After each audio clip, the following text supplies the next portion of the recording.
bagus posisinya, kelihatan kitabnya. Hidup. Bukan offline. Setelah live baru diunggah dulu. Jadi kalau live takut sinyalnya putus. Bismillahirrahmanirrahim. Assalamualaikum warahmatullahi wabarakatuh. Waalaikumsalam. Innal hamdalillah nahmaduhu wa nasta'inuhu wa nastaghfir wa nastahdi wa na'udzu billahi min syururi anfusina wa min sayyiati a'malina. Faman yahdihillahu fala mudilla lahu wa man yudlilhu fala hadiya lahu. Asyhadu an la ilaha illallah wahdahu la syarika lah wa asyhadu anna Muhammadan abduhu wa rasuluh la nabiyya wa la rasula ba'da, amma ba'du. Qala Allah ta'ala fi kitabihil karim ba'da na'udzu billahi minasy syaithanir rajim. Asa an takrahu syai'an asa an tuhibbu syai'an fa huwa syarrun lakum wa asa an takrahu syai'an fa huwa khairul lakum. Wa qala aidan ya ayyuhan nas antumul fuqara ila Allah wallahu huwal ghaniyyul hamid. Wa qala aidan man syakara fa inna ma yashkuru li nafsihi wa man kafara fa innallaha alimun karim. Atau kama qala Allah ta'ala fi kitabihil karim. Wa qala an-nabiy sallallahu alaihi wasallam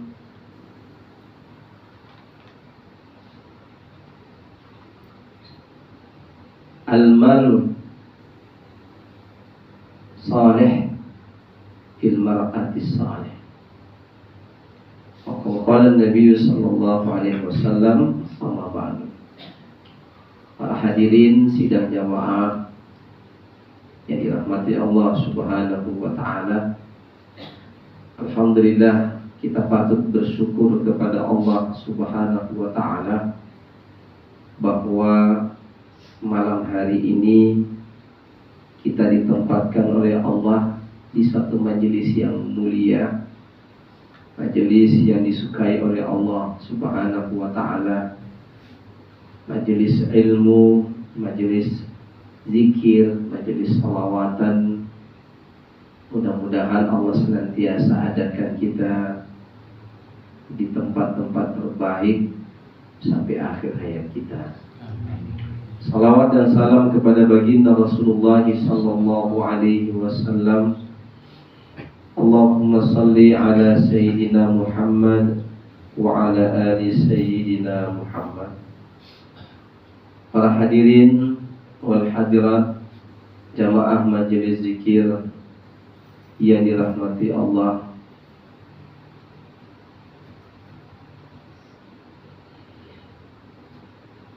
malam hari ini kita kembali hadir untuk mengikuti kajian kitab Al-Hikam agar ilmu yang kita pelajari berupa ilmu tasawuf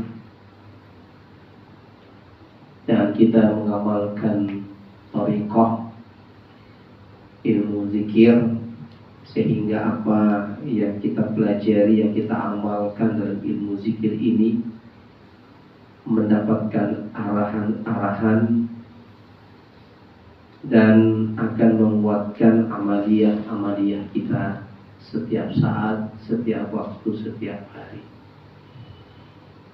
Dan kemarin kita sudah membahas tentang dua nikmat yang pasti kita rasakan, yang selalu diberikan oleh Allah Subhanahu wa ta'ala, yang diberikan oleh Allah kepada kita, yaitu nikmat diciptakannya kita oleh Allah dan nikmat dipenuhinya segala kebutuhan kita setiap saat. Sekiranya Allah tidak memberikan nikmat ini, maka tiadalah kita atau binasalah kita. Hal ata 'alal insani hinun minad dahri lam yakun syai'an madhkura. Dalam surah Al-Insan Allah menyebutkan hal ata 'alal insan. Apakah belum datang satu pengetahuan kepada manusia? Hinun minad dahri lam yakun syai'an madhkura, di mana dahulu dia belum pernah disebut-sebut oleh orang. Oh, Medi, belum ada Medi bentuknya seperti ini. Oh, Mayang, belum ada. Oh, Pak Iman Suwadi, belum ada. Bentuknya belum ada. Rahman Ratu bagaimana bentuknya? Jangankan bentuknya, jangankan namanya, bentuknya belum ada. Terus kita sekarang sudah ada. Ini adalah nikmat yang besar yang Allah ciptakan untuk diri kita masing-masing. Untuk diri kita masing-masing. Coba pikir-pikir itu ya. Saya kadang-kadang kalau mikir-mikir, ya Allah, iya ya, dulu saya tidak ada, sekarang saya sudah ada, nanti saya tidak ada juga. Jadi untuk apa? Ya, coba dipikir masing-masing. Dulu kan kita tidak ada, sekarang sudah ada. Nah, ini adalah satu nikmat yang Allah berikan kepada kita yang patut untuk kita syukuri. Man syakara fa innama yashkuru li nafsihi. Siapa yang bersyukur, sesungguhnya dia bersyukur untuk kebaikan dirinya sendiri. Ya. Oke. Ini kalau kita tidak diciptakan kan tidak ada kita model seperti ini. Modelnya Michael itu tidak ada kayak begini. Kalau tidak diciptakan, makanya inilah pentingnya mana alfa nafsahu, kita mengenal diri kita supaya kita tidak sombong nanti. Ya, nanti kajian berikutnya saya ajak mempertajam kembali. Ini ada sangkut paut dengan kajian berikutnya. Yang kedua, nikmatul imdad. Nikmat yang Allah terus memberikan kepada kita, dipenuhinya kebutuhan kita oleh Allah. Makan, minum, udara, apalagi. Jadi jangan kita pikir nikmat itu hanya uang. Kita ini nikmat yang kita pikir hanya uang. Kalau ente di padang pasir nggak ada siapa-siapa, ente pakai apa itu duitnya? Bakar aja untuk jadi api unggun. Ya kan? Ini kadang-kadang kita ini hati-hati dengan, saya itu selalu takut dengan persoalan ini. Kenapa? Takut ada kesyirikan dalam hati. Seolah-olah kalau ada uang kita hidup, nggak ada uang kita mati. Itu syirik. Saya ulangi ya, nggak boleh ada seorang ahli thariqah itu menuhankan uang. Itu sama dengan menyembah berhala. Uang itu kan benda. Ini benda, so kita tuhankan dia. Paham ini? Jangan sampai akidah kita tergadaikan gara-gara uang. Ada uang kita hidup, nggak ada uang kita mati. La haula wala quwwata illa billah. Itu tidak boleh. Ini orang yang belajar di sini ini menjadikan uang itu berhala dalam kehidupannya. Itu berhala. Ya, uang hanya. Nanti saya akan bahas. Ya, saya lanjutkan. Jadi Allah tidak pernah berhenti memberikan kepada kita kebutuhan-kebutuhan kita. Itu namanya ni'matul imdad. Siapa yang di sini menanam padi di sawah? Angkat tangan. Siapa yang nanam padi di sawah di sini? Enggak ada. Antum kalau tidak makan nasi, rasa-rasanya makan atau tidak? Nggak makan, bos. Mau nggak makan nasi itu katanya tidak makan. Kenapa antum makan nasi? Sementara antum tidak nanam itu padi. Ayo jawab itu. Berarti yang memberikan kepada kita sampai ke atas meja itu siapa? Prosesnya panjang itu. Makanya kalau kita makan baca bismillah sebagai bentuk syukur kepada Allah. Kita nggak nanam, kita nggak ngolah padi. Di sini pun nggak ada yang nanam padi. Padinya, nasinya sampai di depan mata kita, kita makan. Bismillah. Setelah kita makan, alhamdulillah.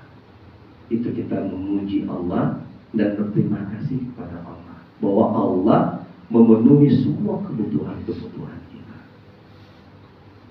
Ya, air. Qul ara'aytum in asbaha ma'ukum ghauran fama ya'tikum bima'in ma'in. Bagaimana pendapatmu dalam surah Al-Mulk ayat terakhir itu? Bagaimana pendapatmu kalau Allah menahan air ini tidak mengalir sama diri kalian? Mati kita kan? Jadi siapa yang mengalirkan air di sumber kita, di pipa PDAM kita? Siapa? Allah Rabbul Alamin. Jadi Allah berikan. Apalagi udara. Kalau kita hidup di planet, planet jauh-jauh, di bulan saja kita kalau tinggal di sana, tidak bisa kita. Kita harus pakai oksigen. Karena manusia ini tempat hidupnya di dunia yang ada oksigen, sehingga kita bisa hidup. Kita hirup, wah. Kalau di bulan nggak bisa kita begitu. Karena di sana tidak ada oksigen. Yang ada oksigen hanya di bumi. Maka kita harus bersyukur kepada Allah atas nikmat itu semuanya. Kita dipelihara oleh Allah. Ya, dijaga oleh Allah, dipelihara oleh Allah. Saya sampaikan kemarin, ketika Allah menciptakan sesuatu dalam ayat kursi itu apa? Terakhir ayatnya. Ya, coba jangan melupa.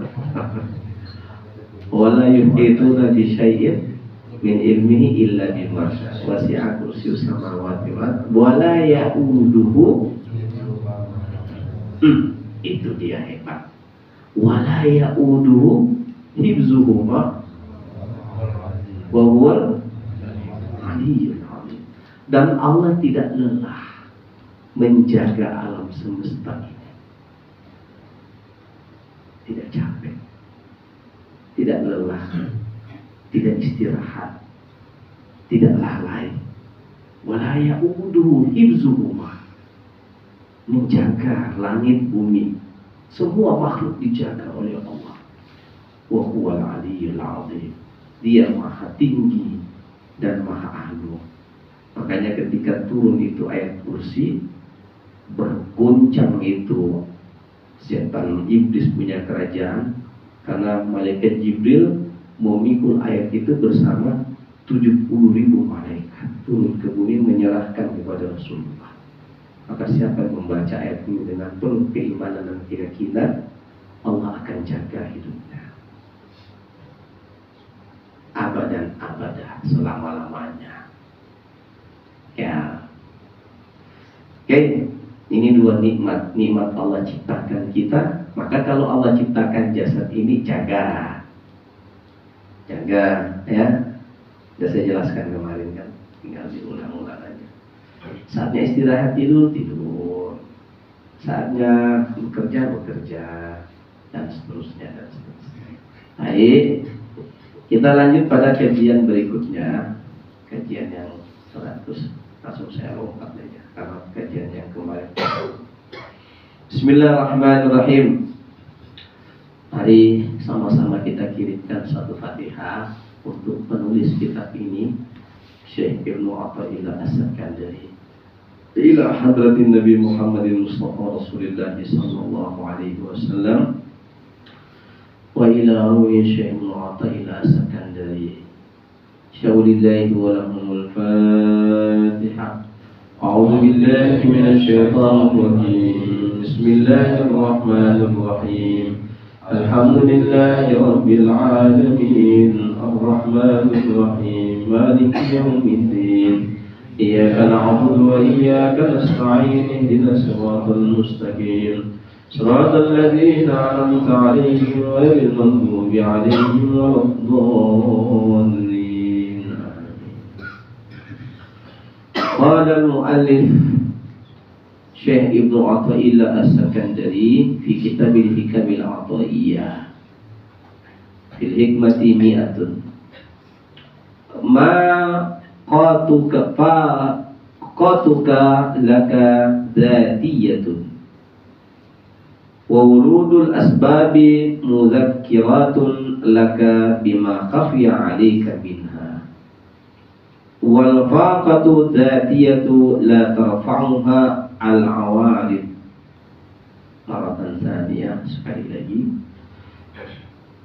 فاقتك لك ذاتية وورود الأسباب مذكرات لك بما خفي عليك منها والفاقة الذاتية لا ترفعها العوارض. Beliau mengatakan ketergantungan kepada Allah adalah hakikat dirimu. Ketergantunganmu kepada Allah adalah hakikatnya dirimu. Maqatuka laka dzatiyatun, ketergantunganmu kepada Allah adalah hakikat dirimu. Urudul asbab mudzakiratun laka bima khafiya 'alaika minha. Sedangkan munculnya sebab-sebab ketergantungan adalah pengingat akan hakikatmu yang tak kau sadari itu. Sedangkan munculnya sebab-sebab ketergantungan adalah pengingat akan hakikatmu yang tak kau sadari sebelumnya. Dan ketergantungan wal faqatu dzatiyatun la tarfa'uha al-awarid, dan ketergantungan yang bersifat hakiki itu takkan mungkin terpenuhi oleh sesuatu yang nisbi, sesuatu yang mustahil. Baik, ini kalau tidak saya jelaskan masih ngambang pemahamannya. Ketergantungan kita kepada Allah adalah hakikat diri kita. Hakikat diri kita ini adalah makhluk yang bergantung kepada Khaliq. Makhluk yang bergantung kepada Khaliq. Dalam Al-Quran Allah subhanahu wa ta'ala berfirman, Ya ayyuhan nas antumul fuqara wallahu huwal ghaniyyul hamid. Wahai manusia, kalian itu adalah orang-orang yang fakir kepada Allah, sangat bergantung kepada Allah. Wallahu huwal ghaniyyul hamid. Sementara Allah sama sekali tidak bergantung kepada makhluknya, dan Dia adalah maha kaya lagi maha terpuji. Ya, kita manusia ini sangat bergantung kepada Allah. Sementara Allah tidak bergantung kepada hamba-hambanya. Kalau kita menyadari hakikat ini, insya Allah kita akan menjadi hamba-hambanya yang tunduk dan patuh kepada Allah. Ya.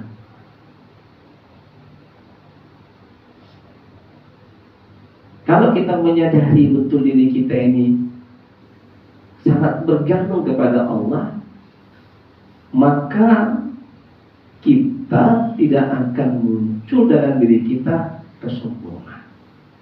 Orang yang tidak mau sholat itu orang yang tidak mengenal hakikat dirinya. Orang yang tidak mau taat kepada Allah ini adalah mereka-mereka yang tidak memahami hakikat dirinya. Ya, Tadi sudah kita bahas, kita dicipta. Karena kita dicipta ini, maka hakikatnya kita diadakan, kita makhluk. Maka makhluk ini sangat bergantung kepada Allah. Allah tempat kita bergantung. Allah tempat semua makhluk ini bergantung kepadanya, termasuk kita. Termasuk siapa? Termasuk kita. Oke. Sedangkan munculnya sebab-sebab ketergantungan adalah pengingat akan hakikatmu yang tak kau sadari itu. Siapa yang lagi sakit? Ada yang sakit di sini? Ada mama kemarin, saya lagi sakit kaki juga. Ada ibu yang sakit. Sakit ini penting supaya kita ingat diri kita ini lemah. Paham itu? Nabi SAW bersabda, "Ma khaira fil mali la tazra'uhu minhu, wa ma khaira fil jismi ma la yanalu minhu." Ya, rezeki yang tidak baik itu adalah rezeki yang tidak berkurang. Harta yang tidak berkah itu adalah harta yang tidak berkurang.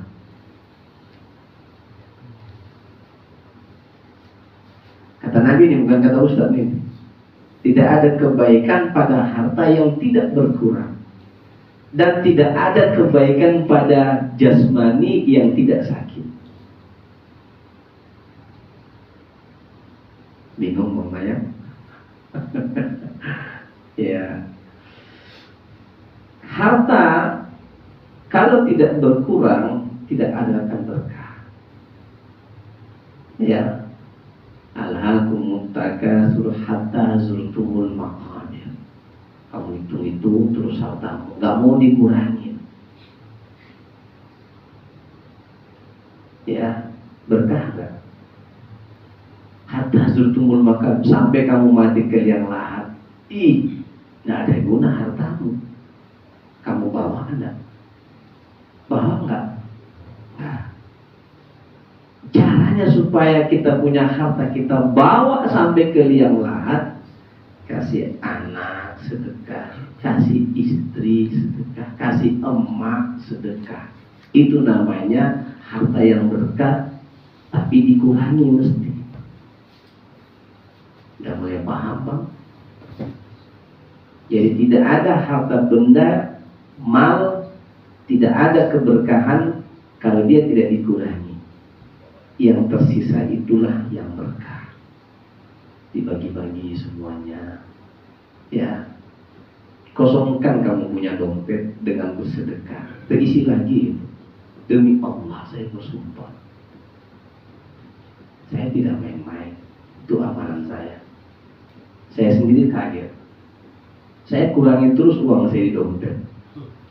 Terus datang lagi dari mana-mana, saya tidak tahu. Allahu Akbar. Cobalah, jangan pelit. Allah kasih terus itu. Tapi kalau ente pelit, tahu sumur yang tidak diambil airnya bagaimana? Bau apa enggak? Itulah bau. Itu baru air. Uang itu akan bau. Jadi kerusakan pada diri kita. Kalau kau malas bagikan sama orang, kasih istrimu, kasih anakmu, kasih orang tuamu yang terdekat. Zawil kurba, keluarga dekatmu kasih. Apa sih yang kita mau cari lagi di atas dunia ini? Cukup minum kopi ya Pak Naryono ya. Bisa makan ya, bisa minum kopi, bisa makan kue. Duit banyak tapi bukan milik kita. Itu perasaan tidak ada beban. Ya, bukan berarti saya suruh boros ya, tidak. bagikan, kurangi dia. Jangan kita nambah terus kita tidak kurang. Masuk kubur kita ditanya, kampak aja itu cerita. Tahu cerita kampak? Tahu cerita kampak? Dari mana kampak itu? Hari ini kau pakai untuk apa kampak itu? Hasilnya kau tidak bisa dijawab. Ya, kasih anak istri. Mungkin kalian lebih punya profesi yang jelas. Kok kayak saya ini profesinya apa ya Ustaz? Enggak punya profesi tetap. Hanya seorang guru ngaji sama kalian. Betul ini, saya cerita tak main. Karena saya pakai hadis Nabi itu. Dalam hadis Nabi mengatakan, mana kasamin malin bisadaqah. Tidak akan berkurang harta itu dengan sedekah, malah bertambah. Tapi kalau yang terpelit, nah ada orang yang suka orang yang pelit. Berteman aja nggak ada suka teman itu. Pelit kan, malas berkawan sama dia. Awak terus yang bayar. Saya mau bayar, tapi kalian nolak uang saya. Ya. Malas lah berkawan sama dia. Tapi kalau dia dermawan, senang orang berkawan. Itu di dunia. Allah lebih sayang lagi sama dia daripada manusia. Ya. Jadi kalau kalian kurangi uang kalian, Allah akan datangkan lagi. Memang berkurang sejatinya, tapi bertambah di sisi Allah. Kalian tabung untuk akhirat. Itu yang kita mau bawakan. Jangan sampai seperti ayat, ya. Fa'asaddaka wa aku minas sholihin. Nanti begitu udah dalam kubur, minta dikembalikan. Kita bilang, ya Allah, nanti kalau saya di dunia, saya akan rajin sedekah. Nanti saya akan banyak beribadah. Nanti saya akan nongol terus di majelis zikir. Kata kawan, kena lagi aku. Kata Allah, sama saja nanti kalau kau kasih jadi lagi kau hidup, begitu juga kelakuanmu. Tidak usah, biar aja jadi siksa di kuburan. Fa'asaddaka, saya akan bersedekah. Tidak usah, sedekahkan, banyak bersedekah. Itu nanti hartamu berkah. Karena harta ini kalau tidak dibawa ke yang baik, pasti akan terarah ke yang buruk. Ya, infakkan, sedekahkan, nggak akan berkurang. Ya, yang kedua, wala khairun fil jismihi ma yanalu minhu. Dan jisim ini tidak akan baik kalau tidak sakit. Kalau kita tidak sakit gigi, tidak ingat Allah. Kalau nggak sakit pun nggak ingat Allah. Baik atau buruk. Diceritakan Fir'aun itu tidak pernah sakit kepala dalam satu kali sedetik pun. Wala hamun fi jismihi, dan dia tidak pernah demam. Fatakabbaruhu, maka dia menjadi merasa dirinya hebat, sombong. Jadi hebat, dia merasa jago, dia merasa hebat. Maka dia memproklamirkan dirinya sebagai Tuhan. Ana rabbukumul a'la. Saya adalah Tuhan yang maha tinggi. Karena dia nggak pernah sakit, maka dia merasa hebat. Cuma kalau kita sakit, ingat Tuhan apa tidak? Bagusnya kalau ente sakit. Allah. Kalau sakit pakai tasbih terus dia. Allah. Astagfirullah. Benar, jujurlah kita semua. Kalau sakit ingat Allah terus. Astagfirullah. Tapi kalau sehat, mana ingat Allah? Jangan. Itu pun nanti dipanggil di WA grup, cepat datang ke majelis, mau zikir. Tapi kalau sakit, nggak perlu disuruh, langsung dari diri sendiri. Astagfirullah, sambil nangis.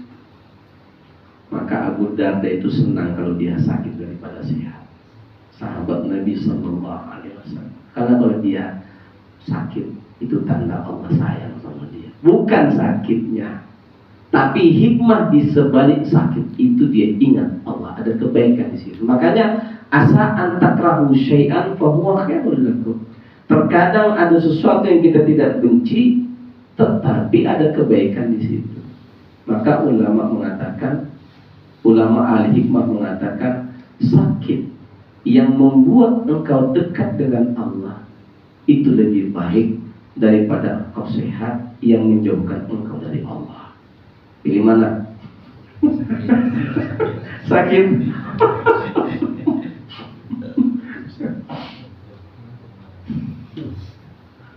Ya. Kalau marah sama saya, marahlah sama ayat itu. Ya. Makanya terkadang hal-hal yang didatangkan oleh Allah kepada kita membuat kita sadar diri. Itu maksud kajian kita malam hari ini. Allah membuat sebab-sebab untuk kita kembali mengenal diri kita ini siapa. Kamu ini dulu miskin, sekarang sudah kaya, sombong udah karuan. Allah ambil itu duitnya, jadi miskin lagi. Alhamdulillah, saya kembali fitrah. Ya kan? Kembali fitri, kembali suci itu. Ya. Dulu waktu dompetnya masih tebal kan, hari raya itu 1 minggu itu, kalau tidak disuruh ke masjid malah ke sana kemari. Begitu dompetnya ikut fitri,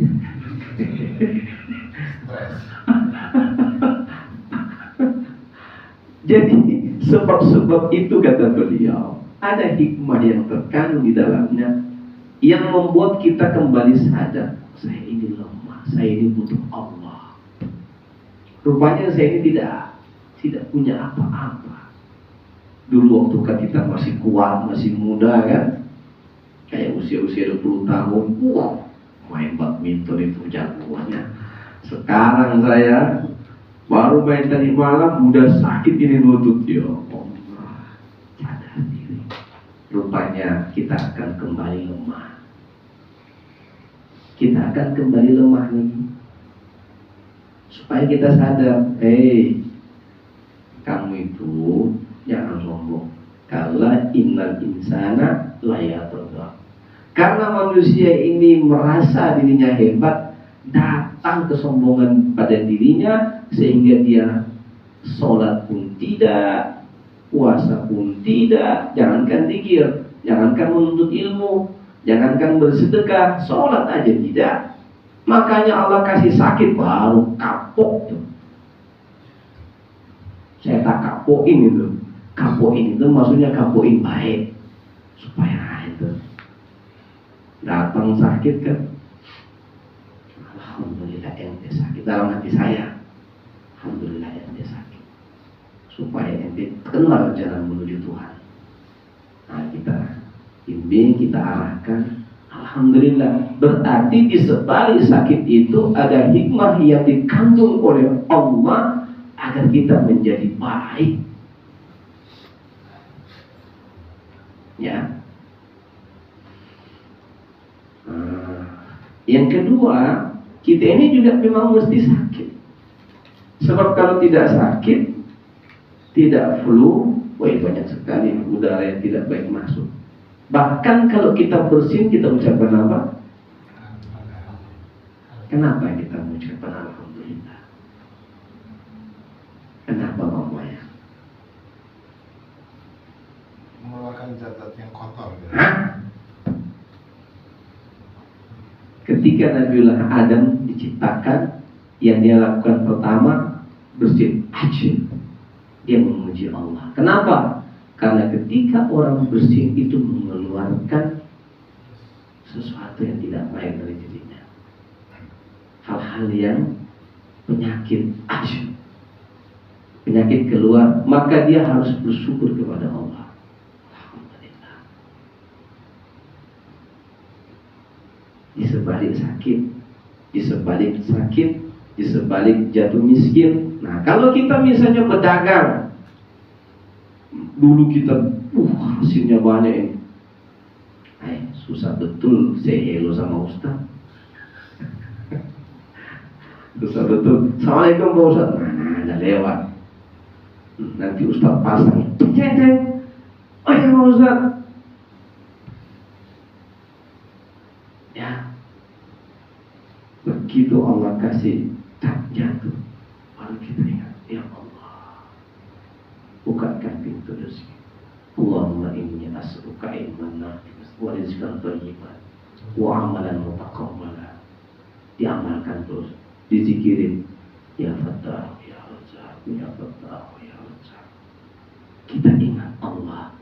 Zikir yang kita dawamkan, sholawatan yang kita dawamkan, doa yang kita dawamkan, sholat duha yang kita kerjakan, itu rezeki yang sebenarnya. Kalau kita mau tahu, dengan kita berdoa kepada Allah, itu ibadah lebih berharga daripada ketika kita dikasih dunia. Paham ya? Ketika kita sholawat, dekat kita dengan kanjeng Nabi, itu lebih rezeki daripada orang kasih kita duit. Makanya ada salah seorang itu, ketika dia sukses dan dengan dia mengamalkan sholat duha, ditanya, bagaimana amalan duhanya? Bagaimana pendapatmu dengan sholat duha? Kata dia, saya baru paham bahwa saya bisa istiqomah sholat duha, itu adalah rezeki terbesar yang Allah berikan, bukan kekayaan yang saya miliki. Masya Allah, dapat dia ilmunya, ilmu hakikatnya itu dia dapat. Itu yang kita mau cari, ilmu hakikat yang kayak begitu itu. Nah, jadi sebab-sebab yang dibuat oleh Allah pada diri kita, sesungguhnya itu adalah untuk mengingatkan kepada kita kembali, ya ayyuhan nas antumul fuqara. Wahai manusia, kamu ini adalah orang-orang yang fakir, yang membutuhkan Allah dalam segala aspek kehidupan. Kamu butuh sehat, kamu butuh uang, kamu butuh makanan, kamu butuh ilmu, kamu butuh, maka mintalah hanya kepada Allah. Nanti itu Allah kirim, Allah kasih, tanpa kita sadari, tanpa kita sangka-sangka. Insya Allah itu jaminan Allah bagi orang yang bertakwa. Wa may yattaqillaha yaj'al lahu makhraja wa yarzuquhu min haitsu la yahtasib. Siapa yang bertakwa kepada Allah, maka Allah akan keluarkan dia dari masalah hidupnya, dan Allah akan berikan kepadanya rezeki dari arah mana yang tiada dia sangka-sangka datangnya. Tiba-tiba datang, Masya Allah. Ya. Tapi catatan, kurangi uangmu di dompet.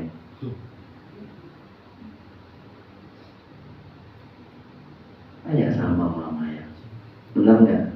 Ketika kita sedekah, kita tidak tahu tiba-tiba datang lagi barang itu, datang lagi duitnya. Iya bang, yakini itu, ya, yakini. Insya Allah rezeki kita berkah, uang kita berkah, keluarga kita berkah, hidup kita berkah. Ya, oke. Jangan seperti Fir'aun kita, gara-gara nggak sakit, kaya, jabatannya tinggi, dia bilang saya Tuhan. Banyak yang kayak begitu. Makanya kita bersyukur, alhamdulillah, saya dijadikan miskin oleh Allah sehingga saya bisa datang ke majelis, bisa dekat dengan Allah. Jujur saya sampaikan sama jamaah, ya, Jujur saya sampaikan.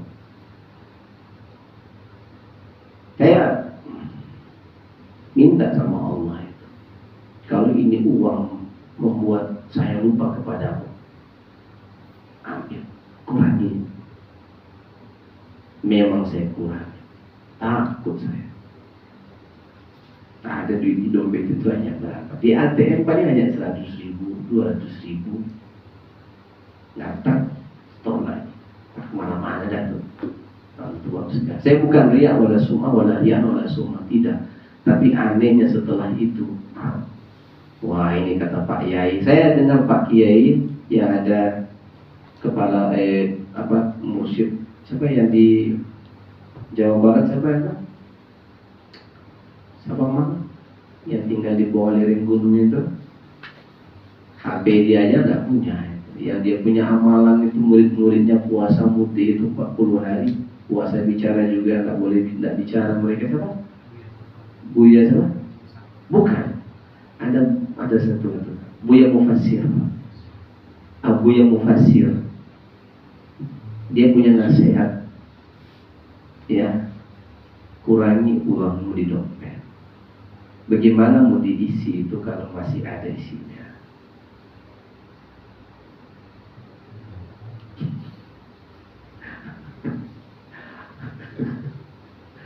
Kurangilah isi uangmu di dompet. Bagaimana mau diisi kalau penuh? Ini berbicara masalah keikhlasan, kesyukuran, rasa bersyukur, rasa ikhlas kepada Allah, yakin atas Allah yang Maha Rezeki, Ar-Razzaqu Dzul Quwwatil Matin, Dialah yang Maha Pemberi rezeki.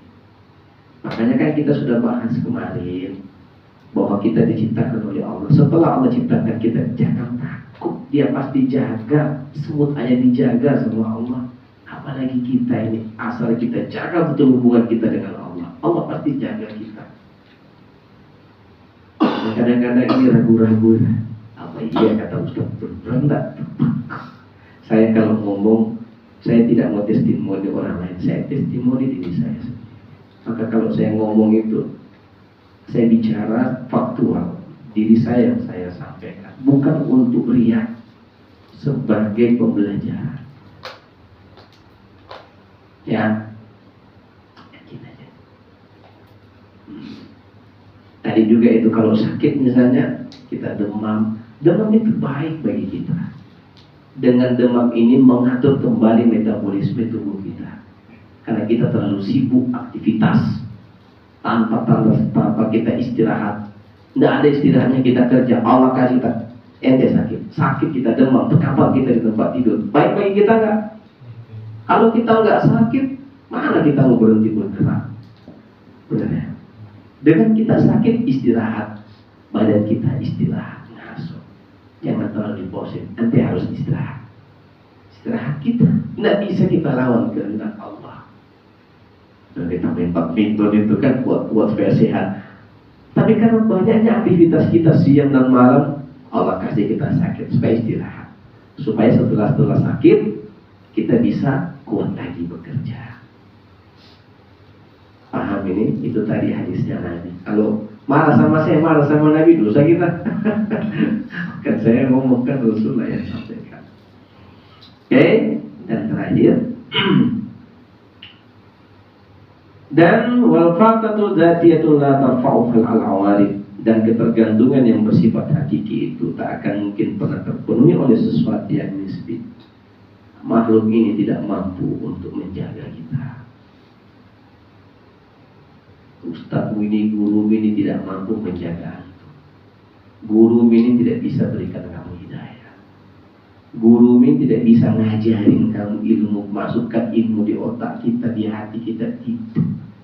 Saya hanya wasilah, tapi yang menyampaikan, memasukkan ilmu itu, menjaga, memberi kepada kita kekuatan dalam ibadah dan lain sebagainya, hanya Allah. Maka yang kita gantungkan kepada Allah. Wa ma Muhammadun illa rasul. Muhammad itu juga hanya seorang nabi. Kalau dia mati, apakah kalian murtad?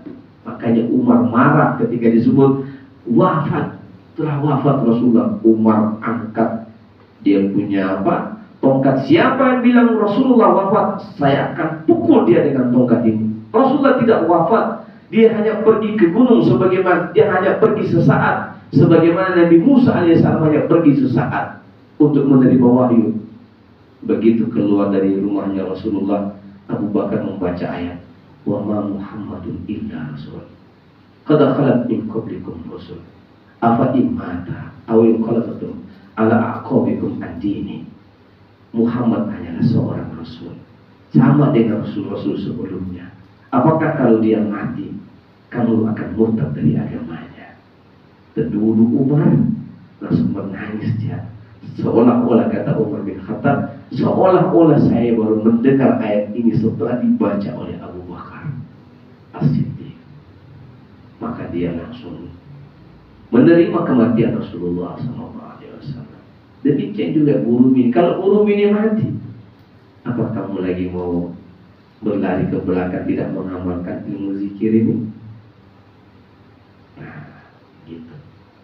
Jadi manusia ini hanya makhluk. Ketergantungan kita hanya kepada Allah. Sama juga rezeki, Bang. Sama juga rezeki. Jangan kamu bilang dia yang kasih rezeki. Tidak. Nanti dia juga mati.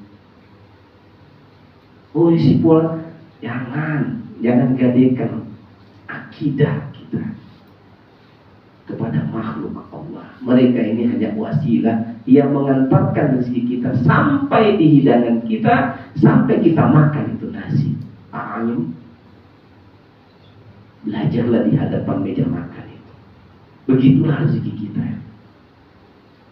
Sampai untoknya jauh betul. Sampai dibawa sama truk. Untuk apa? Untuk apa itu? Untuk memenuhi kebutuhan kita. Duit juga begitu. Uang itu juga begitu. Mutar dia sampai ke kita.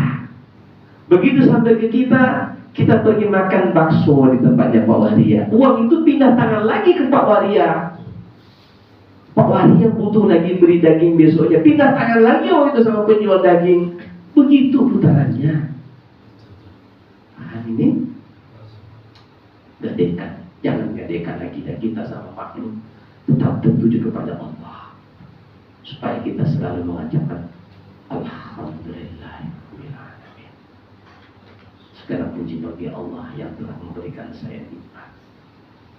Ya, Subhanallah, la ilaha illa anta astaghfiruka wa atubu ilaik. Wassalamualaikum warahmatullahi wabarakatuh.